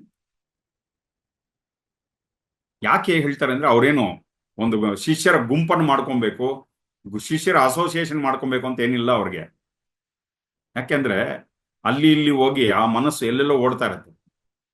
ಆ ಓಡ್ತಾ ಇರೋ ಮನಸ್ಸನ್ನ ನಿಲ್ಲಿಸ್ಬೇಕು ಅಂದ್ರೆ ಅವರು ಈ ತರ ಒಂದು ಕ್ರಾಂತಿಕಾರಿ ಮಾತನ್ನ ಹೇಳ್ಬೇಕಾಗತ್ತ. ಒಂದೇ ಪಥಕ್ಕೆ ಸ್ಟಿಕ್ ಆಗು, ಒಂದೇ ಪಥವನ್ನು ಗಟ್ಟಿಯಾಗಿ ಹಿಡ್ಕೋ, ಒಂದೇ ಗುರುವನ್ನು ಗಟ್ಟಿಯಾಗಿ ಹಿಡ್ಕೋ. 16 ಜಾಗದಲ್ಲಿ ನೀರಿಗೋಸ್ಕರ ಅಗಿಯೋ ಬದಲು 5 ಅಡಿ, ಒಂದು ಜಾಗದಲ್ಲಿ 20 ಅಡಿ ಆಗಿದ್ರೆ ನೀರು ಬಂದ್ಬಿಡುತ್ತೆ. ತಿರ್ಗಾ ಇನ್ನೊಂದು ಪಥಕ್ಕೆ ಹೋಗಿ ಅಲ್ಲೂ ಶುರು ಮಾಡ್ಬೇಕಲ್ವಾ, ಸ್ಟಾರ್ಟಿಂಗ್ ಇಂದ ABCD ಇಂದ ಮತ್ತೆ ಇನ್ನೊಂದು ಜಾಗಕ್ಕೆ ಹೋಗ್ತೀವಿ. ಅದ್ರ ಬದಲು ಇಲ್ಲೇ ಪೂರ್ತಿ ಮಾಡಪ್ಪ. ಇದು ಗುರುವಿನ ಕರುಣೆ ಅಂತ. ಇಲ್ಲಿ ನೋಡಿ, ನಮ್ಮಲ್ಲಿ ಎರಡು ಮನಸ್ಸಿದೆ, ಒಂದು ಸಣ್ಣ ಮನಸ್ಸು, ಒಂದು ದೊಡ್ಡ ಮನಸ್ಸು. ಯಾವಾಗ್ಲೂ ಇದೆರಡರ ಜೊತೆ ಗಲಾಟೆ ಆಗ್ತಾರೆ. ಸಣ್ಣ ಮನಸ್ಸು ನಮ್ದು, ದೊಡ್ಡ ಮನಸ್ಸು ಅಂದ್ರೆ ನಮ್ಮ ಒಳಗಿನ ಆ ಶುದ್ಧ ಚೈತನ್ಯ. ಅದಕ್ಕೆ ಜೈ ಗುರುದೇವ್ ಅಂದ್ರೆ ಏನು? ಆ ಒಳಗಿನ ದೊಡ್ಡ ಮನಸ್ಸಿಗೆ ಜೈವಾಗಲಿ. ಎಷ್ಟೋ ಸರಿ ಈ ಸಣ್ಣ ಮನಸ್ಸು ಗೆಲ್ಲತ್ತೆ, ಈ ದೊಡ್ಡ ಮನಸ್ಸು ಏನ್ ಮಾಡುತ್ತೆ ಅಂದ್ರೆ ಅದನ್ನ ಬಿಟ್ಬಿಡುತ್ತೆ. ಆಯ್ತು ಹೋಗ.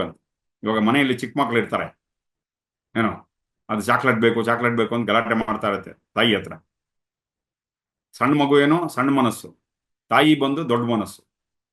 ಏನೋ ತಾಯಿ ಏನ್ ಮಾಡ್ತಾರೆ, ಹೋದ್ರೋಗ್ಲು ಆಯ್ತು ಅಂತ ಅದು ಸಿಕ್ಕಾಪಟ್ಟೆ ಚಾಕ್ಲೇಟ್ ತಿಂದು ಕುತ್ತಿಗೆ ಗಂಟ್ಲು ನೋವು, ಜ್ವರ ಎಲ್ಲ ಶುರುವಾಗ್ಬಿಡುತ್ತೆ. ಅದಕ್ಕೆ ಏನು, ಸಣ್ಣ ಮನಸ್ಸು ಗೆದ್ದರೆ ಉಂಟಾಗುವಂತ ರಿಸಲ್ಟ್ ಏನು ಅಂದ್ರೆ ದುಃಖ.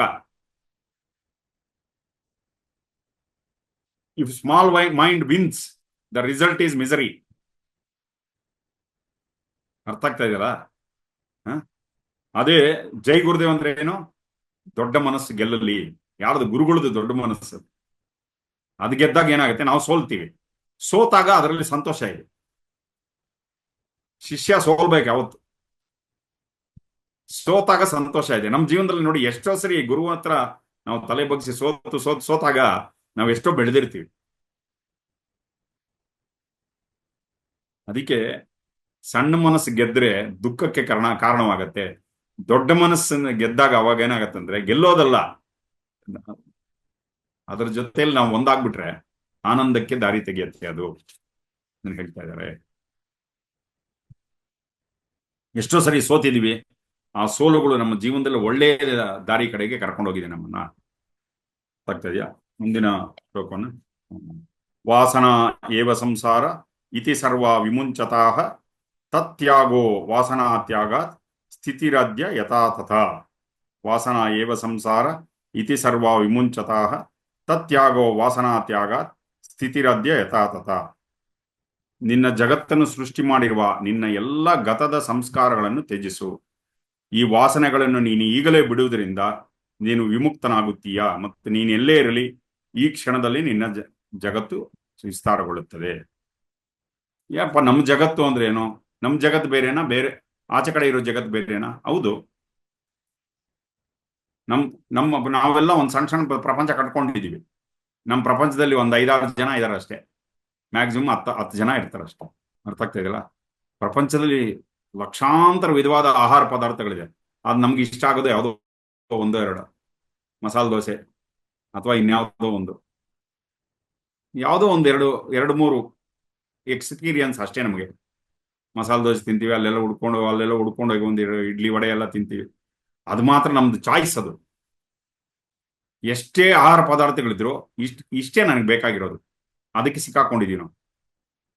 ಅದರಿಂದ ಮುಂದೆ ಹೋಗೋದಿಲ್ಲ ನಾವು. ಆಹಾರದಲ್ಲಿ ಯಾವುದೋ ಒಂದು ವಾಸನೆಗೆ ವಾಸನೆ ಅಂದ್ರೆ ಮೂಗಲ್ಲಿ ಪರಿಮಳ ನೋಡೋದಲ್ಲ, ಯಾವುದೋ ಒಂದು ಇಂಪ್ರೆಷನ್ ಇದೆ ನಮ್ಮಲ್ಲಿ. ಅಕಸ್ಮಾತ್ ಬೇರೆ ಇನ್ಯಾವುದೋ ಆಹಾರ ಪದಾರ್ಥ ತಂದಿಟ್ರೆ ವೆಜಿಟೇರಿಯನ್ನೇ ಇರ್ಬೋದು, ಅಥವಾ ಯಾವುದು, ಅದಕ್ಕೆ ನಾವು ಅಡ್ಜಸ್ಟ್ ಏನ್ರಿ ನಾರ್ತ್ ಇಂಡಿಯಾಗೆ ಹೋಗಿದ್ದೆ, ಅನ್ನ ಸಾರೋ ತಿಂದು ಎಷ್ಟು ದಿವಸ ಆಗೋಗಿತ್ತು ಗೊತ್ತಾ. ಅಲ್ಲಿಂದ ಬಂದ ತಕ್ಷಣ ಮನೆಯಲ್ಲಿ ಫಸ್ಟ್ ಕ್ಲಾಸ್ ಅನ್ನ ಸಾರು ಮಾಡಿ ಹೊಡೆದ್ಬಿಟ್ಟೆ. ಒಂದು ವಾರ ಅಂದ್ರೆ ಏನು, ಮನಸ್ಸಲ್ಲಿ ಸಿಕ್ಕಾಕೊಂಡಿರೋದು ಯಾವುದಕ್ಕೆ, ಯಾವುದೋ ಒಂದು ಪದಾರ್ಥಕ್ಕೆ ಸಿಕ್ಕಾಕೊಂಡ್ಬಿಟ್ಟಿದ್ವಿ. ಅದೇ ತರ ನಾವು ಮ್ಯೂಸಿಕ್, ಯಾವುದೋ ಒಂದು ಸಂಗೀತ, ಇಲ್ಲಿ ಏನ್ ಹೇಳ್ತಾರೆ, ಇಲ್ಲಿ ವಿಧವಾದ ಸಂಗೀತಗಳಿದೆ. ಹಿಂದೂಸ್ತಾನಿ ಇದೆ, ಕರ್ನಾಟಕ ಮ್ಯೂಸಿಕ್ ಇದೆ, ಭಕ್ತಿ ಹಾಡುಗಳಿದೆ, ಫೋಕ್ ಸಾಂಗ್ಸ್ ಎಲ್ಲ ಇರುತ್ತೆ. ಎಲ್ರೂ ಇದ್ದಾಗ ಹಿಂದೂಸ್ತಾನಿ, ಏನ್ರಿ ಇದು ಹಿಂದೂಸ್ತಾನಿ, ಒಳ್ಳೆ ಓ ಅಂತ ಅಳೋ ತರ ಇದೆ ಹಾಡುಗಳು ಅಂತಾರೆ ಕೆಲವರು. ಆ ತರ ಮಾಡ್ತಾರೆ. ಯಾಕಂದ್ರೆ ಕರ್ನಾಟಕ ಸಂಗೀತ ಕೇಳಿದವ್ರಿಗೆ ಹಿಂದೂಸ್ತಾನಿ ಸಂಗೀತ ರುಚಿಸೋದಿಲ್ಲ. ಯಾಕಂದ್ರೆ ಅದೇ ವಾಸನೆ, ಅದೇ ಇಂಪ್ರೆಷನ್ ಆಗಿ ಕುತ್ಕೊಂಡ್ಬಿಟ್ಟಿದೆ ಒಳಗಡೆ. ಹೊಸದನ್ನ ಸ್ವೀಕಾರ ಮಾಡುವಂಥದ್ದು ಆ ವಾಸನೆಗಳು ತಡೀತಾ ಇದೆ ಒಳಗಡೆಯಿಂದ. ದೋಸ್ ಇಂಪ್ರೆಷನ್ಸ್, ಆ ವಾಸನೆಗಳು ತಡೀತಾ ಇದೆ ನಮಗೆ. ಇನ್ನು ವಿಶಾಲವಾದ ಅನುಭವವನ್ನ ನಾವು ಪಡೆಯೋದಿಕ್ಕೆ ಈ ವಾಸನೆಗಳೇ ನಮ್ಗೆ ಅಡ್ಡ ಬಂದು ನಿಂತ್ಕೊಳ್ತಾ ಇದೆ. ವಾಸನೆಗಳಂದ್ರೇನು? ಇಂಪ್ರೆಷನ್ಸ್. ನಮ್ಮ ಒಳಗಡೆ. ನಮ್ಮ ಕರ್ನಾಟಕ ಸಂಗೀತ ಬಿಟ್ರೆ ಇನ್ನೊಂದಿಲ್ಲ ಅಂತ. ಅದೇ ನೀವು ಅಲ್ಲೋಗಿ ಕೇಳಿ, ನಮ್ಮ ಹಿಂದೂಸ್ತಾನಿ ಸಂಗೀತ ಬಿಟ್ರೆ ಇನ್ನೊಂದಿಲ್ಲ ಅಂತ ಅವ್ರು ಹೇಳ್ತಾರೆ. ಸೊ ಎಲ್ಲರ ಮುಂದೆ ಭಜನೆ ಆಡ್ತಾ ಇರ್ತಾರೆ, ಮನೆಯಲ್ಲಿ ಯಾರು ಇಲ್ಲ ಅಂದಾಗ ಸಿನಿಮಾ ಹಾಡು ಹಾಕೊಂಡು ಕೇಳ್ತಾ ಇರ್ತೀವಿ. ಎಲ್ಲರ ಮುಂದೆ ನಾವು ಕೇಳೋದಿಲ್ವಲ್ಲ, ಅರ್ಥ ಈ ತರ. ಹಾಗೆ ನಮ್ಮ ಹತ್ರ ಎಷ್ಟು ಜನ ಇದಾರಪ್ಪ ಫ್ರೆಂಡ್ಸು? ಒಂದು 5-6 ಜನ ಇರ್ತಾರೆ ಅಷ್ಟೆ. ಆ ಫ್ರೆಂಡ್ ಆದ್ರೂ ಅವನೇ, ನಾಳೆ ಅವನ್ ಬೆಳಗ್ಗೆ ಅವನ ಶತ್ರು ಕೂಡ ಆಗ್ಬಿಡ್ಬೋದು. ಇವತ್ತು ಫ್ರೆಂಡು, ನಾಳೆ ಬೆಳಗ್ಗೆ ಶತ್ರು. ಅರ್ಥ ಆಗ್ತಾ ಇದೆಯಲ್ಲ? ಈ ಪ್ರಪಂಚದಲ್ಲಿ ಲಕ್ಷಾಂತರ ಕೋಟ್ಯಾಂತರ ಜನ ಇದ್ದಾರೆ. ನಮಗೆ ಪರಿಚಯ ಆಗೋರು ಎಷ್ಟು ಮಾತ್ರ? ಒಂದು 5-10 ಜನ. ಗುರುಗಳು ಒಂದು ಟಾಕಲ್ಲಿ ಹೇಳ್ತಾ ಇದ್ರು, ಮಿನಿಮಮ್ 200-300 ಜನ ಫ್ರೆಂಡ್ಸ್ ಇರ್ಬೇಕು ನಿಮ್ಗೆ. ಅಷ್ಟು ಈ ಪ್ರಪಂಚದಲ್ಲಿ ಬಂದು ಎಷ್ಟೋ ಜನಕ್ಕೆ ಯಾರೋ ನಾವು ಇದೀವಿ ಅಂತ ಕೂಡ ಗೊತ್ತಾಗಲ್ಲ. ಒಂದು 50-60 ವರ್ಷ ಇದು ಜಾಗ ಖಾಲಿ ಮಾಡ್ಕೊಂಡು ಹೋಗ್ಬಿಟ್ಟು, ಇಂಥವ್ರು ಹೋಗ್ಬಿಟ್ರು ಅಂತ ಅವ್ರು ಯಾರೋ ಗೊತ್ತೇ ಇಲ್ಲ ಸರ್, ಅವ್ರು ಇದ್ದು ಗೊತ್ತೇ ಇಲ್ಲ ನಮ್ಗೆ ಅಂತವ್ರು ಒಬ್ರು ಇದ್ರ ನಮ್ಮ ನಮ್ಮ ಕಾಲೋನಿಯಲ್ಲಿ, ನಮ್ಮ ಏರಿಯಾದಲ್ಲಿ. ಈ ತರ ನಾವು ಜೀವನ ಮಾಡಿರ್ತೀವಿ. ಅಂದ್ರೆ ಏನು? ಸೀಮಿತವಾಗಿ ಯಾರೋ ಅವ್ರಿದ್ರೆ, ಬೇರೆ ಒಂದು ಫಂಕ್ಷನ್ಗೆ ಹೋದ್ರು ಅಷ್ಟೇ, ನಮಗೆ ಸೆಟ್ ಆಗ್ತಾರೆ ನೋಡಿ, ಅಲ್ಲಿ ಮಾತ್ರ ಹೋಗಿ ಹುಡ್ಕೊಂಡೋಗಿ ಅವ್ರ ಮಧ್ಯದಲ್ಲಿ ಕೂತಿರ್ತೀವಿ. ಇದಕ್ಕೆ ವಾಸನ ಅಂತ ಕರೀತಾರೆ. ವಾಸನ ಅಂದ್ರೆ ಏನು? ಇಂಪ್ರೆಷನ್ಸ್. ಅಲ್ಲಿ ಕರ್ಕೊಂಡೋಗಿ ಬಿಡುತ್ತೆ. ನಮ್ಮ ಒಳಗಡೆ ಇರೋ ಒಂದು ಸಾಫ್ಟ್ವೇರ್ ಇದೆ ನೋಡಿ, ಅದು ಕರ್ಕೊಂಡೋಗಿ ಬಿಡುತ್ತೆ. ಅವಾಗ ಏನಾಗುತ್ತೆ? ಸೀಮಿತವಾದ ಅನುಭವಗಳು ಉಂಟಾಗುತ್ತೆ. ಇದರಿಂದ ವಿಶಾಲವಾದ ಅನುಭವಗಳು ಉಂಟಾಗೋದಿಲ್ಲ. ವಾಸನಾ ಏವ ಸಂಸಾರ ಇತಿ ಸರ್ವ ವಿಮುಂಚತಃ ತತ್ಯಾಗೋ ವಾಸನಾ ತ್ಯಾಗಾತ್ ಸ್ಥಿತಿರತ್ಯ ಯಥಾತಥ. ಆಮೇಲೆ ನನ್ನ ಆತ್ಮ ಸಂಗಾತಿ ಇವರು ಎಷ್ಟೋ ವರ್ಷಗಳಿಂದ, ಹಿಂದಿನ ಜನ್ಮದಲ್ಲೂ ಕೂಡ ನನಗೆ ಫ್ರೆಂಡ್ ಆಗಿದ್ರಂತೆ ಇವರು. ಇದನ್ನ ಹಿಂಗೆ ಹೇಳ್ಕೊಳ್ಳೋದು, ನಾನು ಎಷ್ಟೋ ಜನ್ಮಗಳಿಂದ ನನಗೆ ಫ್ರೆಂಡ್ ಆಗಿದ್ದಾರೆ. ಅಲ್ಲಿ ಜ್ಯೋತಿಷ್ಯ ಕೇಳಿದೆ, ಎಷ್ಟೋ ಜನ್ಮಗಳಿಂದ ನಾವು ಗಂಡ ಹೆಂಡತಿ, ಹಂಗೆ ಇದನ್ನ 6ನೇ ಜನ್ಮ ಅಂತ ಇದು. ಸೊ ವಾಸನೆ ಆತರ ಇದ್ದಿದ್ರೆ ದುಃಖ ಮತ್ತೆ ಭಾವನೆ ಇವೆಲ್ಲ ಬರುತ್ತೆ ಈ ಜೊತೆಯಲ್ಲಿ. ಹಿಂದಿಂದ ಇಂಪ್ರೆಷನ್ಸ್ ಜೊತೆಯಲ್ಲಿ ದುಃಖ ಕೂಡ ಅಂಟ್ಕೊಂಡು ಬರುತ್ತೆ. ಅದಕ್ಕೆ ಗುರುಗಳು ಏನ್ ಹೇಳ್ತಾರಂದ್ರೆ, ಇದೆಲ್ಲ ಬಿಟ್ಬಿಡಿ, ವಾಸನೆಗಳು ಏನೇನು ಇಂಪ್ರೆಷನ್ಸ್ ಇದೆ ಅದರಿಂದ ಆಚೆ ಬನ್ನಿ, ಹೆಚ್ಚಿಗೆ ಪ್ರಪಂಚದಲ್ಲಿ ತೊಡಗಿಸ್ಕೊಳ್ಳಿ ಮುನ್ನ. ಕೆಲವೇ ಸಂಬಂಧಗಳಲ್ಲಿ ಸಿಕ್ಕಾಕೊಂಡಿದೀವಿ ನಾವು, ಒಂದು 5-6 ಜನ ಫ್ರೆಂಡ್ಸ್ ಅಷ್ಟೇ, ಅದು ಬಿಟ್ರೆ ಮುಗೀತು, ಪ್ರಪಂಚನ ಇಲ್ಲ. ಒಂದೊಂದ್ಸರಿ ಡಿಪ್ರೆಷನ್ ಕಾರಣ ಆಗ್ಬಿಡುತ್ತೆ, ಯಾರು ಇಲ್ಲ ಅನ್ನೋ ಸ್ಥಿತಿ ಬಂದ್ಬಿಡ್ತೀವಿ ನೋಡಿ. ಪ್ರಪಂಚ ವಿಶಾಲವಾಗಿ ಎಷ್ಟು ಲಕ್ಷಾಂತರ ಜನ ಬಂದು ಹೋಗ್ತಾ ಇದ್ದಾರೆ ಇಲ್ಲಿ, ಶರೀರಗಳು ತಗೊಂಡು ಹೋಗ್ತಾ ಇದ್ದಾರೆ, ಇಲ್ಲೆಲ್ಲ ಬಂದು ಹೋಗ್ತಾ ಇದ್ದಾರೆ. ಒಂದೇ ಚೈತನ್ಯ. ಮತ್ತೆ ಇಲ್ಲಿ ಯಾವುದು ಶಾಶ್ವತ ಅಲ್ಲ. ತುಂಬಾ ಸುಂದರವಾಗಿರೋರು ಬಂದು ಹೋಗ್ತಾ ಇದ್ದಾರೆ, ಕುರೂಪವಾಗಿರೋರು ಬಂದು ಹೋಗ್ತಾ ಇದ್ದಾರೆ ಇಲ್ಲಿ. ಎಲ್ಲ ಭಸ್ಮವಾಗಿ ಹೋಗ್ಬಿಡ್ತಾ ಇದ್ದಾರೆ ಇಲ್ಲಿ. ಪ್ರಪಂಚ ಎಷ್ಟು ದೊಡ್ಡದಾಗಿದೆ ಅಂದ್ರೆ ಅಷ್ಟು ಇದಾಗಿದೆ. ಅದಕ್ಕೆ ಗುರುಗಳು ಏನ್ ಹೇಳ್ತಾರೆ ಅಂದ್ರೆ, ಹೆಚ್ಚಿಗೆ ಅನುಭವಗಳನ್ನು ಪಡೆಯಿರಿ ಇಲ್ಲಿ. ಹೊಸ ಹೊಸ ಅನುಭವಗಳಿಗೆ ನಿಮ್ಮನ್ನು ನೀವು ತೆರೆದಿಟ್ಕೊಳ್ಳಿ, ಹೊಸ ಹೊಸ ಅನುಭವಗಳನ್ನು ತೆರೆದಿಟ್ಕೊಳ್ಳಿ. ಅರ್ಥ ಆಗ್ತಾ ಇದೆಯಾ? ಎಂತ ಹೊಸಬ್ರೇ ಬರಲಿ, ಗುರುಗಳು ಅವ್ರನ್ನ ತುಂಬಾ ವರ್ಷದಿಂದ ಪರಿಚಯ ಇರೋ ತರ ಮಾತಾಡ್ಸ್ತಾರೆ. ನೀವು ನೋಡಿ, ಫಸ್ಟ್ ಟೈಮ್ ಮೀಟ್ ಮಾಡ್ತಾ ಇರ್ತಾರೆ ಗುರುಗಳನ್ನ. ಅವ್ರು ಬಂದ್ರೆ ಚೆನ್ನಾಗಿದ್ರೆ ಎಷ್ಟು 2 ನಿಮಿಷದಲ್ಲಿ ಅವರು. ಸೊ ಅದಕ್ಕೆ ಇಲ್ಲಿ ಏನಾಗಿದೆ, ನಾವು ಕೆಲವುದರಲ್ಲಿ ಸಿಕ್ಕಾಕೊಂಡ್ಬಿಟ್ಟಿದ್ವಿ ಅಂತ ಹೇಳ್ತಾರೆ ಗುರುಗಳು. ಕೆಲವು ಆಶ್ರಮಗಳಲ್ಲಿ ಇದರಿಂದ ಆಚೆ ಕೇಳಿಸ್ಕೊತಾ ಇದ್ದೀರಾ? ಅರ್ ಯಾಲ್ ವಿತ್ ಮೀ? ಕೆಲವು ಆಶ್ರಮಗಳಲ್ಲಿ ಇದರಿಂದ ಆಚೆ ತಗೊಂಬರಕ್ಕೆ ಗುರುಗಳು ಪ್ಲಾನ್ ಮಾಡ್ತಾರಂತೆ. ಕೆಲವು ಗುರುಗಳು ಹೇಳ್ತಾರೆ, ನಮ್ಮಲ್ಲಿ ಅಷ್ಟು ತುಂಬಾ ಸಾಫ್ಟ್ ಆಗಿ ಹೋಗ್ತಾ ಇದೀವಿ ನಾವು, ಏನೋ ಕೆಲವು ಪದ್ಧತಿಗಳಲ್ಲಿ ತಮ್ಮ ಶಿಷ್ಯರನ್ನ ಝೆನ್ ಇಂಥ ಇದಿದೆ ಅಲ್ಲ, ಧ್ಯಾನ ಪದ್ಧತಿಗಳಲ್ಲಿ ಅಲ್ಲಿ ಇರುವಂತ ಗುರುಗಳು ಶಿಷ್ಯರಿಗೆ ತುಂಬಾ ಕಷ್ಟವಾದ ಕೆಲವು ಪರೀಕ್ಷೆಗಳನ್ನು ಕೊಟ್ಟು ಅದರಿಂದ ಆಚೆ ತಗೊಂಡ್ಬರ್ತಾರೆ. ಇವಾಗ ಕೆಲವರಿಗೆ ತುಂಬಾ ಕ್ಲೀನ್ ಆಗಿರ್ಬೇಕೆಲ್ಲ, ಗುರು ನೋಡ್ತಾರೆ, ನೋಡಿ ತುಂಬಾ ಗಲೀಜಾಗಿರೋ ಜಾಗಕ್ಕೆ ಅವನು ಸೇವೆ ಮಾಡಕ್ಕಾಗ್ತದೆ. ಕೆಲವರು ಗಲೀಜಾಗಿರ್ತಾರೆ ನೋಡಿ, ಅವ್ರನ್ನ ತುಂಬಾ ಕ್ಲೀನ್ ಮಾಡೋ, ದಿನಕ್ಕೆ 8 ಸರಿ ಸ್ನಾನ ಮಾಡುವಂತ ಪರೀಕ್ಷೆ ಕೊಡ್ತಾರೆ. ಯಾವನೊಬ್ಬ ವಾರಕ್ಕೆ ಒಂದ್ಸರಿ ಸ್ನಾನ ಮಾಡ್ತಾನೆ, ಅಥವಾ 3 ದಿನಕ್ಕೆ ಒಂದ್ಸರಿ ಸ್ನಾನ ಮಾಡ್ತಾನೆ ಅನ್ಕೊಳ್ಳಿ, ಆ ತರದವ್ರಿಗೆ ದಿನಕ್ಕೆ 12 ಸರಿ ಸ್ನಾನ ಮಾಡೋ ತರ ಕೊಡು. ಕೆಲವ್ರಿಗೆ ಎಲ್ಲ ಕರೆಕ್ಟ್ ಆಗಿ ಪರ್ಫೆಕ್ಟ್ ಆಗಿರ್ಬೇಕು ಅಂತ ಅನ್ಕೊಳ್ತಾ ಇರ್ತಾರೆ, ಅಂತವ್ರಿಗೆ ಎಲ್ಲ ಗೊಂದಲವಾಗಿರೋ ಜಾಗದಲ್ಲಿ ಸೇವೆಗಾಗ್ತದೆ. ಕೆಲವರು ಕೆಯಾಸ್ ಅಲ್ಲಿ ಇರ್ತಾರೆ ನೋಡಿ, ಅವ್ರಿಗೆಲ್ಲ ಪರ್ಫೆಕ್ಟ್ ಆಗಿರೋ ಜಾಗಕ್ಕೆ ಆಗ್ತದೆ. ಅವರಲ್ಲಿರೋ ಎಲ್ಲ ಬಟನ್ಸ್ ಪುಷ್ ಆಗ್ಬಿಡ್ಬೇಕು, ಆತರ ಮಾಡ್ತಾರೆ. ಹ್ಮ್ ಕೆಲವರು ತುಂಬಾ ಒ- ಒಳ್ಳೆ ವಾತಾವರಣದಲ್ಲಿ ಇರೋರಿಗೆ ಕರ್ಕೊಂಡೋಗಿ ಸ್ಲಮ್ಮಲ್ಲಿ ಬಿಟ್ಬಿಡು, ಅಥವಾ ಒಂದ ಜಾಗದಲ್ಲಿ ಬಿಡು. ಅವ್ರನ್ನ ಆ ವಿರೋಧವಾದ ಪರಿಸ್ಥಿತಿಗೆ ತಗೊಂಬಂದು ನಿಲ್ಲಿಸ್ಬಿಡೋದು ಗುರು ಶಿಷ್ಯನನ್ನ. ಅವನ್ ಕಂಫರ್ಟ್ ಝೋನ್ ಇದೆಯಲ್ಲ, ಅದರಿಂದ ಆಚೆ ಬರ್ಬೇಕು ಅವನು. ಇವಾಗ ಒಂದು ಬೆಲೂನು ಇಷ್ಟು ದಪ್ಪ ಇರುತ್ತೆ, ಅದು ಗಾಳಿಯೆಲ್ಲ ಹೋಗ್ಬಿಟ್ರೆ ಇಷ್ಟೇ ಉದ್ದ ಇರುತ್ತೆ. ಅದಕ್ಕೆ ಏನ್ ಮಾಡ್ತಾರೆ, ಊದಿ ಊದಿ ಊದಿ ಅದನ್ನ ದೊಡ್ಡದಾಗಿ ಮಾಡ್ಬಿಡ್ತಾರೆ. ಆತರ ಕೆಲವು ಗುರುಗಳು ಏನ್ ಮಾಡ್ತಾರೆ, ನಮ್ಮನ್ನ ನಮ್ಮ ಕಂಫರ್ಟ್ ಝೋನ್ ಇಂದ ಆಚೆ ಕರ್ಕೊಂಡ್ಬಂದು ನಿಲ್ಲಿಸ್ಬಿಡ್ತಾರೆ. ಅಷ್ಟು ದೊಡ್ಡದಾಗಿ ಬ್ಲೋ ಅಪ್ ಮಾಡ್ಬಿಡ್ತಾರೆ ನಮ್ಮನ್ನ. ತತ್ಯಾಗೋ ವಾಸನಾ ಹ? ವಾಸನಾ ಏವ ಸಂಸಾರ ಇತಿ ಸರ್ವ ವಿಮುಂಚತಾಹ. ತತ್ಯಾಗೋ ವಾಸನಾ ತ್ಯಾಗ ಸ್ಥಿತಿರತ್ಯ ಯಥಾತಥ. ಈ ವಾಸನೆಗಳಿಂದ ಆಚೆ ಬನ್ನಿ. ಗುರುತಿಸ್ಕೊಳ್ಳಿ ಫಸ್ಟ್, ನಾನು ಸಿಕ್ಕಾಕೊಂಡಿದ್ದೀನಿ ಇಂಪ್ರೆಷನ್ಸ್ ಅಲ್ಲಿ, ನನ್ನ ಹಳೆ ಜನ್ಮದ ಇಂಪ್ರೆಷನ್ಸ್ ಅಲ್ಲಿ ಸಿಕ್ಕಾಕೊಂಡಿದ್ದೀನಿ, ಗುರುತಿಸ್ಕೊಂಡು ಅದಕ್ಕೆ ಬ್ರೇಕಿಂಗ್ ದ ಬ್ಯಾರಿಯರ್ಸ್ ಅಂತ DSN ಅಲ್ಲಿ ಮಾಡಿಸ್ತಾರೆ. DSN ಕೋರ್ಸ್ ನಲ್ಲಿ ನೀವು ನೋಡಿ, ನಮ್ಮ ಬ್ಯಾರಿಯರ್ಸ್ ನ ಬ್ರೇಕ್ ಮಾಡಿಸ್ತಾರೆ. ಯಾಕೆ? ಸಿಕ್ಕಾಕೊಂಡ್ಬಿಟ್ಟಿರ್ತೀವಿ ನಾವು, ನಮ್ಮ ಅದರಿಂದ ಆಚೆ ತಗೊಂಡ್ಬರುವಂಥದ್ದು. ಸೊ ಇದಿಷ್ಟು ಇವತ್ತಿನ ಆ ಅಷ್ಟಾವಕ್ರ ಗೀತೆಯ ಒಂದು ಚರ್ಚೆ. ಓಂ ನಮಃ ಶಿವಾಯ.